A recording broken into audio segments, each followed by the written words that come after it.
Hello friends, welcome back to my channel. और आज मैं शेयर करने जा रही हूँ अपनी बेबी के साथ फुल डे रूटीन।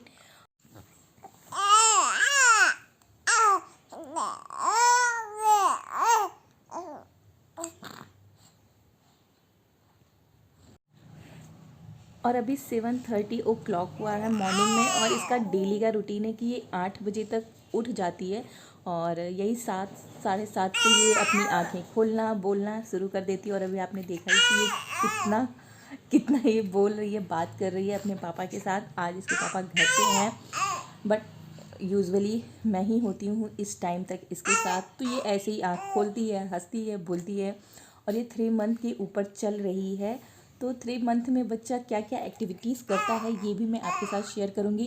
और मैं भी अभी सिर्फ सो के उठी हुई हूँ और मैंने सोचा कि चलो आज full day routine blog share करते हैं। और अभी तो यहाँ पे हम अपने बच्चे के साथ तो अभी टाइम स्पेंड कर रहे हैं, मस्ती कर रहे हैं। और अभी इसकी मालिश होगी, फिर इसको धूप में दिखाएंगे, थोड़ा घर का काम करेंगे। तो वो सब कुछ आज आपके साथ हम शेयर करेंगे।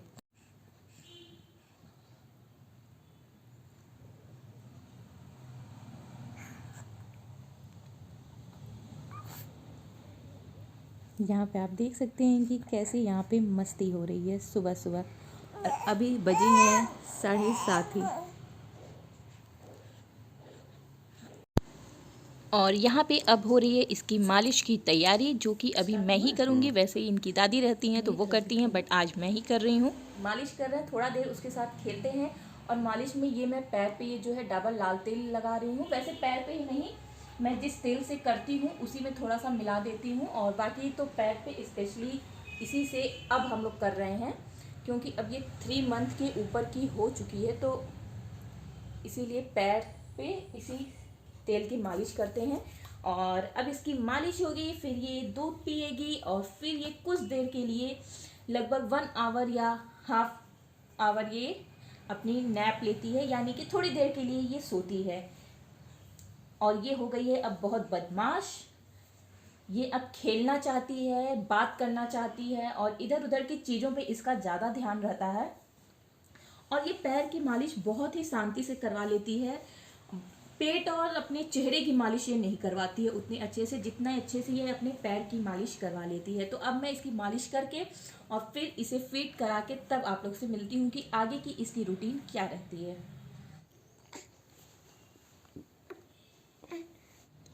तो फ्रेंड्स, यहाँ पे मालिश के बाद, बेबी की मालिश के बाद ये यहाँ पे इसको मैंने सुला दिया है। ये लगभग यहाँ पे आधे से 1 घंटे सोती है इस टाइम मालिश के बाद। और आप यहाँ देख रहे होंगे मैंने तकिया रखा हुआ है, कंबल है, पीछे भी लगाया हुआ है। मैंने इसको एकदम कवर कर दिया हुआ है, क्योंकि अभी 3 मंथ के एबव है। तो अब थोड़ा सा डर रहता है अकेले छोड़ने में। और इस समय मैं घर पे अकेले भी हूँ, तो इसलिए मैंने एकदम इसको दबा दिया है कि हाँ, अगर ये उठे तो थोड़ा बहुत इधर उधर करती ही। वैसे मैं हर 10-10 मिनट पे आके चेक करती रहती हूँ अगर मैं कोई काम भी करती हूँ तो। लेकिन फिर भी डर तो रहता ही है, इसलिए मैंने इसको ऐसे ही कवर किया हुआ। और हाँ, इसकी ना नेल्स जो हैं वो बहुत बढ़ गए हैं, जबकि अभी 1 वीक पहले ही हम लोगों ने इसे कट किया था, बट फिर भी बढ़ गए हैं। तो मैं सोच रही हूँ कि अभी ये सो रही है तो मैं थोड़ा सा इसको धीरे धीरे करके इसको कट कर देती हूँ, क्योंकि ये ना अपने ही हाथ से अपने चेहरे वहरे पे सब मार लेती है और फिर वो निशान पड़ जाते हैं। तो चलिए देखती हूँ। इसके पहले मैं नेल्स थोड़े से कट कर लेती हूँ, आज मेरे पास समय भी है। तो ये लव लैब का ही मैंने बेबी किट में से मंगवाया था, तो उसी में का ये नेल कटर है। और चलिए इसकी देखती हूँ। वैसे डर तो मुझे बहुत लगता है। वैसे ये बेबी का ही नेल कटर है, बट कोई मतलब मुझे ऐसा कुछ इसमें दिखता नहीं। अगर ज़रा से भी आपसे लापरवाही हुई ना तो बेबी की स्किन इससे कट हो सकती है। बहुत बचा के करना पड़ता है। तो यहाँ पे देख रहे हैं इसके नेल्स ये बढ़े हुए हैं और ये ना बहुत अपने चेहरे को मार लेती है। तो चलिए इसको धीरे धीरे करके कोशिश करके मैं इसको कट करती हूँ। ये मेरे बाल ही शायद आ गए हैं। तो यहाँ पे धीरे धीरे करके मैंने किसी तरह इसको कट किया है, बट अभी भी मैं थोड़ा सा डर रही। तो बेबी जब सो गई है उसके बाद मैंने थोड़ा से काम अपने निपटाए हुए हैं, क्योंकि अकेली हूँ तो अकेले ही करना है। यहाँ पे थोड़ा सा किचन को क्लीन किया हुआ है, थोड़ा सा ये सब साफ़ किया हुआ है। और अब चलती हूँ थोड़ा सा नाश्ता बना लेती हूँ। नाश्ते में तो कुछ समझ में आ नहीं रहा है, तो मैंने सोचा है कि मैं अपने और इनके लिए बनाऊँगी प्याज का पराठा। जी हाँ, इनका भी थोड़ी सी तबीयत ठीक नहीं है, तो बहुत और कुछ पोहा बनाने का मन था बट मूंगफली नहीं थी, तो मैंने सोचा कि चलो प्याज के पराठे ही बना लेते हैं। तो चलिए जल्दी जल्दी अब इसकी प्रिपरेशन कर लेती हूँ जब तक वो सो रही है।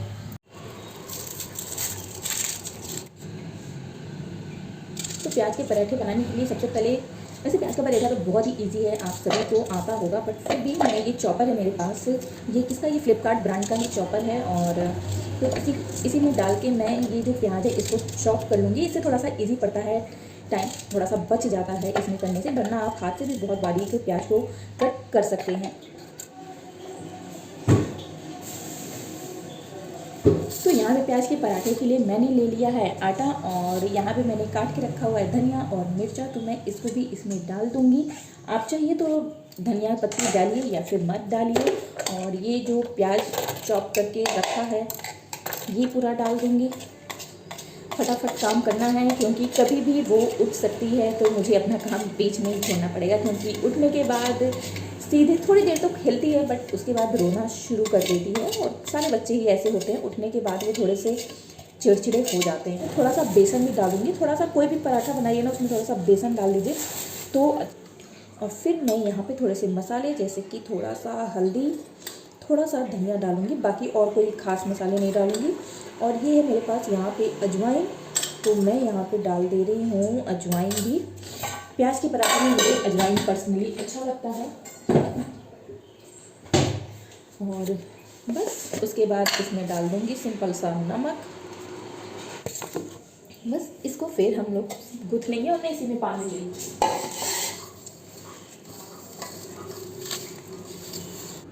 तो यहाँ पे मैंने प्याज का पराठा, मतलब प्याज का जो पराठे का आटा है उसको मैंने सान के गूँथ के रख लिया है, और बस अब इसे जल्दी जल्दी बनाऊँगी। और चलिए उसको भी देख लेती हूँ। मैं कोई भी काम करती हूँ हर 10 मिनट में आके, अगर वो सो रही होती है तो चेक करती हूँ कि वो सो रही है या फिर नहीं। और अब तो आवाज़ से भी उठ जाती है, चौंक जाती है, लेकिन अभी भी सो रही है। तो लगभग डेढ़ घंटे की नैप लेके अब ये उठ चुकी। और अब यहाँ पे जब ये एक बार सो के उठती थी तो फिर हम लोग इसे यहाँ पे धूप में दिखाते थे लगभग आधा पौना घंटा। और ये जो वीडियो है ना ये थोड़ा सा ठंडी के टाइम का है, तो इसलिए हम लोग थोड़ा सा धूप दिखाते थे, बट अब तो गर्मी आ गई है तो अब तो उतना धूप नहीं दिखा पाते हैं। बट यहाँ पे हम लोग इसे आधे से पौने घंटे तक धूप में थोड़ा सा रखते थे। अब मैं इसे आज नहवाऊँगी। इधर बीच मौसम थोड़ा सा ठंडा गर्म हो रहा था तो रेगुलर रूटीन नहीं हो पा रही थी, बट आज मैं इसे नहलवाऊँगी। और फिर उसके बाद थोड़ा सा इसको तेल लगा के फिर फीड करा के, और शायद ये नहाने के बाद फिर ये सो जाए। तो यहाँ पे ना मैंने अपने बेबी को नहवाने के लिए ये क्या कहते हैं, उसका जो बेबी का बाथ टब आता है ये लिया था, और मैं इसी में करके इसको नहवाऊँ। तो मैं इसी में ही उसको लेटा के नहवाती हूँ, और बहुत इजी रहता है। सीरियसली मैंने इसको यूज़ किया हुआ है, और इसमें तो आप चाहे तो अकेले भी नहवा सकते हैं, किसी की हेल्प की ज़रूरत नहीं पड़ती है, बहुत अच्छा रहता है। इधर साइड क्या कहते हैं, आपको सिर यहाँ पे रखना रहता है, इधर दोनों साइड क्या कहते हैं पैर निकले रहते हैं, और अच्छे से बेबी को हम बाथ जो है दे सकते हैं बिना किसी के हेल्प की। और बेबी अगर थोड़ा सा बड़ा हो जाएगा ना तो वो इसमें लेट के इंजॉय भी करेगा, और इसके बाद जब बेबी और बड़ा थोड़ा सा हो जाएगा, बैठने लगेगा, सब कुछ करने लगेगा, तो ये चीज़ यहाँ से रिमूव हो जाएगी, और फिर नीचे क्या कहते हैं अच्छा सा एक बाथ टब बन के उसमें बेबी इंजॉय कर सकेगा। और यहाँ पे फिर मैंने बेबी को नहवा के उसको रेडी कर दिया है, और देखिए कितनी प्यारी लग रही है। और फिर ये नहाने धोने के बाद फिर लेने के बाद सो जाती है, और फिर जब शाम को उठती है तो इसकी मैं फिर शाम को मालिश करती हूँ, और थोड़ी देर इसको ऐसे ही टमी टाइम दी कि इसके साथ थोड़ा सा खेलती हूँ। और देखिए अभी ये कितना एंजॉय कर रही है, थोड़ा सा ऐसे ही इसके साथ खेलती हूँ। और फिर इसकी एक गाड़ी है, प्रैम है जिसको बोलते हैं, वो काफ़ी मेरे लिए यूज़फुल रहा है। मैं उसका कभी रिव्यू दूँगी कि कितना वो यूज़फुल होता है बच्चों के साथ। और फिर उसमें डाल के थोड़ी देर मैं इसको शाम को टहलाती हूँ, और ये मालिश के बाद फिर सो जाती है। फिर रात में थोड़ा सा इसको ऐसे मॉइस्चराइज़र से ही मॉइस्चराइज़ करके, और रात में फिर से फीड लेके इसको सुला देती हूँ। तो दिन भर का लगभग यही रूटीन रहता है मेरा बेबी के साथ।